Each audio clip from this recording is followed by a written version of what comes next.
Hello hello students, आज देखेंगे gravitation का नेक्स्ट टॉपिक अर्थ ग्रेविटेशनल एक्सीलरेशन। ठीक है, अब ये अर्थ ग्रेविटेशनल एक्सीलरेशन क्या होता है आपको पता है कि ये मान लीजिए कि अर्थ है, अर्थ के ऊपर ये ऑब्जेक्ट है, जो ऑब्जेक्ट जैसे कि नीचे आ रहा है मान लो, तो नीचे आएगा तो स्पीड से आएगा नीचे, तो इसको इसका एक तो इसका मास रहेगा, ओके, मास यानी उसका वस्तुमान, इसका वेट रहेगा, ठीक है, वेट रहेगा इसका, और इस ये एक फोर्स से आएंगे नीचे, और इसमें एक एक्सेलरेशन प्रोड्यूस होगा। एक्सेलरेशन एक्सेलरेशन मतलब क्या होता है कि कोई चीज कितनी गति से जा रही है आगे। ठीक है, आपने 9th में देखा होगा एक्सेलरेशन का फार्मूला, 9th में देखा होगा आपने। Acceleration is equal to initial velocity, sorry final velocity minus initial velocity v minus u divided by t। ये आपने एक्सेलरेशन 9th में देखा होगा। ठीक है, वैसे ही ये बॉडी मोशन कर रही है तो इसमें भी एक्सेलरेशन प्रोड्यूस होगा। ओके, तो एक्सेलरेशन प्रोड्यूस होगा तो वो जो एक्सेलरेशन रहता है उसको बोलते हैं ग्रेविटेशनल एक्सेलरेशन। इसमें कौन सा एक्सेलरेशन लगेगा अपन a, इसमें जो एक्सेलरेशन प्रोड्यूस होगा जितना मतलब इसकी इनिशियल वेलोसिटी इसकी final velocity minus initial velocity calculate करेंगे, एक एक्सेलरेशन प्रोड्यूस होगा, उसको बोलते हैं स्मॉल g ग्रेविटेशनल एक्सेलरेशन। ठीक है, उसको क्या बोलते हैं ग्रेविटेशनल एक्सेलरेशन। ठीक है, तो वो g ये रहता है अर्थ ग्रेविटेशनल एक्सेलरेशन की g। ठीक है, अब कंफ्यूज नहीं होना है अपने को कि ये कैपिटल G क्या होता है और ये स्मॉल g क्या होता है। ठीक है, इसका बीच कंफ्यूजन दूर कर दो। ठीक है, ये कैपिटल G होता है यूनिवर्सल ग्रेविटेशनल कांस्टेंट और ये स्मॉल g होता है एक्सेलरेशन, ग्रेविटेशनल एक्सेलरेशन। ठीक है, इसकी वैल्यू अभी मैंने पिछले वीडियो में बताया 6.673 इंटू 10⁻11 न्यूटन मीटर स्क्वायर पर केजी स्क्वायर। इसकी वैल्यू मैंने पिछले वीडियो में बताई। इसकी वैल्यू अभी ढूंढना है अपने को। इसकी वैल्यू मतलब इसका मैग्नीट्यूड वैल्यू निकालना है अपने को। ठीक है, वैल्यू ऑफ g ये ढूंढना है अपने को। कहाँ पे? On the surface of earth, मतलब ये चीज ना हवा में है, ना हवा में है, ना अर्थ के ऊपर है, ये सरफेस पे। तो g की वैल्यू सरफेस पे कितनी रहती है, अर्थ के सरफेस पे कितनी रहती है वो देखना। ठीक है, g की वैल्यू अर्थ के सरफेस पे कितना रहता है वो देखना है अपने को। ओके, तो value of g on the surface of earth, ऐसा नहीं है कि अर्थ यहाँ पे है तो अर्थ से थोड़ा ऊपर है कोई ऑब्जेक्ट, उसका उस पर जी निकालना है, या फिर अर्थ के अंदर कितना है उस पर जी नहीं। अभी नेक्स्ट आगे आगे जैसे जी के बारे में पढ़ेंगे स्मॉल जी, तो देखेंगे कि जी की वैल्यू कैसे चेंज होती है। जैसे मान लीजिए कि ऑब्जेक्ट है यहाँ से ऊपर जाएगा तो जी कम होता कि ज़्यादा होता, कि ऑब्जेक्ट है नीचे अर्थ के अंदर गया तो जी की वैल्यू कैसे कम होती कैसे ज़्यादा, वो आगे देखेंगे। पहले जी की वैल्यू सरफेस पे देखेंगे कितना है। ओके, सरफेस पे देखना अपने को what is the value of G on the surface. अब उसके लिए थोड़ा कॉन्सेप्ट सीखना पता होना जरूरी है। इन द सेंस देखिए कि जैसे ये अर्थ है, ये ऑब्जेक्ट है। अब 9th क्लास में या फिर 8th क्लास में हमने पढ़े कि मास और वेट क्या होता है। ठीक है, मास और वेट दो अलग अलग चीजें। ठीक है, मास और वेट अलग चीज। ठीक है, जैसे मान लीजिए कि ऑब्जेक्ट है, तो ये ऑब्जेक्ट ने कितनी जगह ऑक्यूपाई किया उसको मास बोलते हैं। और वेट मतलब क्या होता है कि ये जो अर्थ है इस पर कितना जी लगा रही है, स्मॉल जी कितना लगा रही है, वेट रहता है। ठीक है, मतलब ये जो ऑब्जेक्ट है इसका मास जो m है, इसका मास जो m है उस पर कितना जी लग रहा है, ठीक है, उसको बोलते हैं वेट। तो वेट इज इक्वल टू क्या होता है, मास इंटू जी, m इंटू जी। ठीक है, वेट मतलब होता है m इंटू जी। ओके, ये याद रखना है आपको, और मास तो m होता है। ठीक है, इसका यूनिट होता है केजी। अब वेट आप बोलोगे कि मास का यूनिट केजी होता है सर, और वेट का यूनिट तो वेट का भी यूनिट केजी होता नहीं, वेट का यूनिट न्यूटन होता है। क्या होता है, न्यूटन। बिकॉज वेट मतलब होता है फोर्स, वेट यानी होता है फोर्स। ओके, वेट यानी फोर्स। अब बोलोगे फोर्स कैसा, तो ये अर्थ इस पे कितना फोर्स लगा रही है उस पर डिपेंड है, ठीक है। अभी जैसे मान लो कि आपके पास दो प्लेनेट है, एक अर्थ है और दूसरा प्लेनेट है मान लो कि मार्स। आपने देखा होंगे कि आपका अर्थ पे वेट है 60 kg, ठीक है। इसको न्यूटन में कन्वर्ट करोगे तो ये अप्रोक्सीमेटली हो जाता है 600 न्यूटन। कैसे, या आगे बताऊंगा कैसे होता है, क्योंकि देखिए वेट का क्या फार्मूला है, वेट का फार्मूला है m इंटू जी। अब इसका m आ गया 60, g की वैल्यू मान लो कि 9.8 होती है, 9.8 मतलब 10 के पास, तो 10 से मान लो तो होगा 600 न्यूटन, हो गया, ठीक है। तो ये जो बॉडी है इसका मास है 60 kg, ओके, और इसका वेट है 600 न्यूटन। अब ये बॉडी इधर दूसरे प्लेनेट पे गई तो इसका मास जो है, इसका जो इसने जितनी जगह ऑक्यूपाई किया वो कम नहीं होती, ठीक है। जैसे मान लीजिए आपकी हाइट है 5 फुट 2 इंच, तो मास पे गए तो छोटा हो जाएगा नहीं, ठीक है। तो मास सेम रहता है, ठीक है, पूरे यूनिवर्स में मास सेम रहता है, ठीक है, ठीक है। वेट अलग अलग हो जाता है, ठीक है, तो मास और वेट का अलग अलग है, ठीक है। तो मास आपका 60 kg है, यहाँ पे जितना है उतना ही रहेगा, वहाँ पे भी 60 kg जितना है उतना ही रहेगा, वेट बदल जाएगा, ठीक है। वेट कैसे बदलेगा कि जैसे मान लीजिए वेट का फार्मूला अर्थ पे है, अर्थ पे नहीं उतना ही रहता है m इंटू जी। अर्थ का जी होता है 9.8 यानी 10, मास का मान लो कि 20 है या फिर मान लो कि 5 है, तो यहाँ पे आपका वेट कितना होगा 60 इंटू 10 यानी 600 न्यूटन। मास पे देखो, मास का जी का वैल्यू है मान लो कि 5, तो मास पे आपका वेट कितना हो गया 60 इंटू 5 यानी आपका वेट हो गया 30, सॉरी ये होगा 300 न्यूटन, ठीक है। तो वेट देखो, वेट चेंज होता है, मास चेंज नहीं होता है, ठीक है। मास डज नॉट चेंज, ठीक है, मास कभी चेंज नहीं होता, वेट चेंज होता है। तो मास और वेट का फर्क समझ गए, तो वेट का फार्मूला है m इंटू जी, यानी force equal to weight is equal to m into g, तो force equal to m into g की फार्मूला बता दो, ठीक है। अब सर ये फार्मूला कौन सा है, तो ये फार्मूला आपको मैंने 1000 बार बताया, न्यूटन्स लॉ, ठीक है, न्यूटन्स लॉ ऑफ ग्रेविटेशन, ठीक है। Force is directly proportional to product of masses and inversely proportional square of distance between them, ठीक है। तो ये दोनों, अब ये भी बता दिया कहाँ से आया, ये वेट का फार्मूला है, ठीक है, ये न्यूटन लॉ ऑफ ग्रेविटेशन का फार्मूला है, ठीक है। अब देखिए क्या होता है, ठीक है। जैसे मान लीजिए इस सरफेस पे देखना आपने, वो सरफेस पे मतलब एक अर्थ,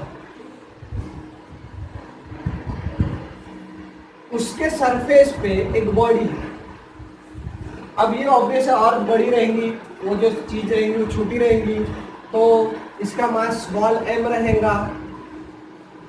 अर्थ बड़ी है तो अर्थ का मास कितना रहेगा, कैपिटल M रहेगा। इन दोनों के बीच में, ये मान लो कि अर्थ का सेंटर है, तो इन दोनों के बीच में डिस्टेंस कितना हो गया, अर्थ राउंड है ना, गोल है, तो रेडियस हो गया अर्थ की R, कैपिटल R, ठीक है। तो ये मोटा मोटी है कि एक अर्थ, अपनी अर्थ है, अर्थ पे ऑब्जेक्ट पड़ा है, दोनों के बीच में डिस्टेंस है कैपिटल R यानी रेडियस ऑफ अर्थ, और अर्थ का मास है कैपिटल M यानी मास ऑफ अर्थ, ओके। तो मास ऑफ अर्थ, अब अर्थ का मास, कब मास पता है आपको, कभी कम ज्यादा नहीं होता, वेट कम ज्यादा होता है। तो अर्थ का मास जो है वो है 6 इंटू 10⁻24 kg, मतलब जैसे मान लो कि मास ऑफ अर्थ कैपिटल M क्या है, M कैपिटल M है, मास ऑफ अर्थ स्मॉल क्या है, मास ऑफ ऑब्जेक्ट स्मॉल है, ओके। तो इसका क्या है 6 इंटू 10⁻24 kg, ओके। 6 10⁻24 मतलब 6 पे 24 जीरो लगेंगे, इतना किलोग्राम अर्थ का मास है, ओके। और रेडियस कितना है उसका, अर्थ बहुत बड़ी है तो अर्थ का रेडियस भी बहुत ज्यादा रहेगा, है ना। तो वो है 6.4 इंटू 10⁻6 मीटर, यानी radius of earth, capital R का रेडियस ऑफ अर्थ कितना है 6.4 इंटू 10⁻6 मीटर, ओके। ये अभी आपको पता चल जाएगा, ये फार्मूला पता चल गया, ओके। मास ऑफ अर्थ पता चल गया, रेडियस ऑफ अर्थ पता चल गया, याद रखना है, ये आपको भूलना नहीं है क्योंकि कभी कभी न्यूमेरिकल में काम है। तो ये है Newton's law of gravitation, Newton's law of gravitation MGL लिखा स्मॉल इसमें शॉर्ट फॉर्म में न्यूटन्स लॉ ऑफ ग्रेविटेशन। ये है वेट का फार्मूला। देखिए कि ये F की वैल्यू सेम है, ये F की वैल्यू सेम है, तो इसके LHS सेम है दोनों के, तो दोनों के RHS क्या हो जाएंगे, इक्वल ना। जैसे ये साइड इक्वल हो गई तो इसके दोनों साइड इक्वल हो जाएंगे, इसके दोनों साइड इक्वल हो जाएंगे, तो मतलब ये क्या हो जाएगा, GM डिवाइडेड बाय R²/mg। ठीक है, लेकिन ये जो फोर्स से सेम हो गए, ये दोनों साइड सेम हो गए, तो ये दोनों साइड सेम हो जाएंगे। ठीक है, मैथ्स का है ये, ठीक है, साइड आपको ठीक है। अब देखिए ये स्मॉल एम है, ये स्मॉल एम है, ये तो सेम क्वांटिटी आपको पता है, कट जाता है। नहीं भी पता होगा तो ये मल्टीप्लाई में यहाँ पे डिवाइड में जाएगा, ये मल्टीप्लाई में यहाँ पे डिवाइड, कैंसिल तो होगा ही। ठीक है, same quantity on both side always cancel out. Okay, तो ये हो गया। फिर ये GM/R² G। ओके, अब क्या मिला मुझे, मैं इसको उल्टा करके लिखूंगा, साइड को ऐसा कर सकते। ठीक है, मैथ्स में बताऊंगा आपको इसको। तो ये क्या हो जाएगा, G = GM/R²। सॉरी इधर कैपिटल आ रहा है। ठीक है, तो देखिए, अब देखिए मैंने आपको G की वैल्यू पूछी। G क्या होता है, वापस स्टार्टिंग में बताया था। G क्या होता है कि यूनिवर्सल ग्रेविटेशनल कांस्टेंट। ठीक है, M क्या है, मास ऑफ अर्थ कितना है, 6 × 10⁻24 6 × 10⁻24। ठीक है, और यहाँ पे R²।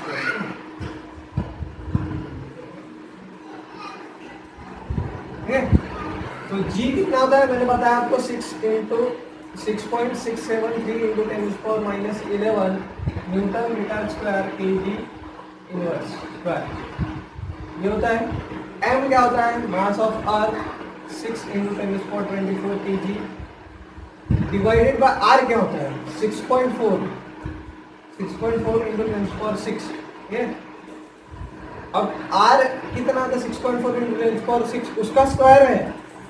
ठीक है, अब आप बोलोगे कि सर ये हमको सॉल्व करना, सर करके दो। ठीक है, सॉल्व कर सकते हैं इसको, इतना बड़ा इशू नहीं है सॉल्व करने का, पर करने जाऊंगा तो बहुत लंबा हो जाएगा और आपके बुक, और ये आपको सॉल्व करके नहीं पूछेगा एग्जाम में। ओके, एग्जाम में या फिर आपके बुक में भी सॉल्व नहीं किया, क्योंकि ये आपके लेवल का नहीं है, अभी 10th में नहीं कर सकते आप इसको सॉल्व। ओके, और आपके बुक में देखोगे पेज नंबर 8 पे, तो इसको सॉल्व भी नहीं किया। इक्वेशन नंबर 7 में देखोगे, पेज नंबर 8 इक्वेशन नंबर 7 देखोगे तो ये लिखा गया है, इसको सॉल्व कर सकते हैं। ठीक है, इसको मैथमेटिकल ऑपरेशन कर सकते हैं, पर आपको इतना हाई लेवल का मैथ्स ना मैथ्स में है न किस में है।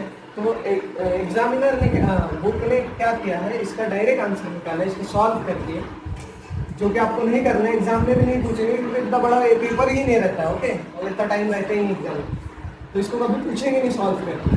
ठीक है, तो इसका वैल्यू होता है 9.7। ओके जी, अब इसका यूनिट क्या रहता है, तो आप 9th में पढ़े होंगे कि एक्सेलरेशन का यूनिट क्या रहता है, मीटर पर सेकंड स्क्वायर। ठीक है, जैसे फोर्स का यूनिट रहता है न्यूटन, ठीक है, वेलोसिटी का रहता है मीटर पर सेकंड, वैसे एक्सेलरेशन का रहता है मीटर पर सेकंड स्क्वायर। तो ये भी एक्सेलरेशन है, तो इसका यूनिट रहेगा, इसका नाम क्या है, क्या नाम है इसका, ग्रेविटेशनल एक्सेलरेशन, या फिर इसको बोलते हैं एक्सेलरेशन ड्यू टू ग्रेविटी। ठीक है, इसका वैल्यू रहता है 9.77 मीटर पर सेकंड स्क्वायर। ठीक है, अब एक समझ गया होगा, आपको नहीं समझा होगा तो वीडियो रिपीट करके देखिए। ठीक है, अब अपन ने देखे दो कंपैरिजन देखते हैं, कैपिटल जी और स्मॉल जी। कैपिटल जी होता है, इसका नाम है यूनिवर्सल ग्रेविटेशनल कांस्टेंट। अब जो भी ये डायरेक्ट वीडियो देख रहे होंगे उनको ये नहीं पता होगा कि क्या होता है, इसलिए वीडियो देखिए। ठीक है, इसमें बताइए कहाँ से आया, कैसे आया, इसको सॉल्व करके बताएं। ठीक है, ये स्मॉल जी, इसको क्या बोलते हैं? Acceleration due to gravity. Acceleration कैसे बोलते हैं, क्या बोलते हैं, वीडियो देख लेना किसी तरह। एक्सेलरेशन ड्यू टू ग्रेविटी, ठीक है। सबसे इम्पोर्टेंट का आपको लाइक करना है, ठीक है वीडियो। तो ये हो गया, इसका वैल्यू क्या था? 6.67 इंटू 10⁻⁻11 न्यूटन मीटर स्क्वायर पर केजी स्क्वायर। इसका वैल्यू कितना था? 9.77 मीटर पर सेकंड स्क्वायर। ओके, ये कहाँ से आया मैंने बताया आपको, वीडियो पीछे करके देख सकते एक बार और, ठीक है। तो अब कंफ्यूजन नहीं रहने को ना, कैपिटल जी का नाम क्या है, वैल्यू क्या है, स्मॉल जी का नाम क्या है, वैल्यू क्या है। तीसरी बात, ये कभी चेंज ही नहीं होता, इट डज नॉट चेंज। ये पूरे यूनिवर्स में नहीं चेंज होगा, ये अर्थ में, मार्स पे, जुपिटर पे, कोई भी इसमें नहीं चेंज होगा, क्योंकि इसका नाम है यूनिवर्सल कांस्टेंट। यूनिवर्स में, पूरे यूनिवर्स में कांस्टेंट रहेंगे, इसकी वैल्यू 6.673 × 10⁻11, ठीक है। ये पूरे यूनिवर्स में सेम रहेंगे, पर ये चेंज, ठीक है, इट चेंजेस, ठीक है, ये चेंज होती है, ठीक है।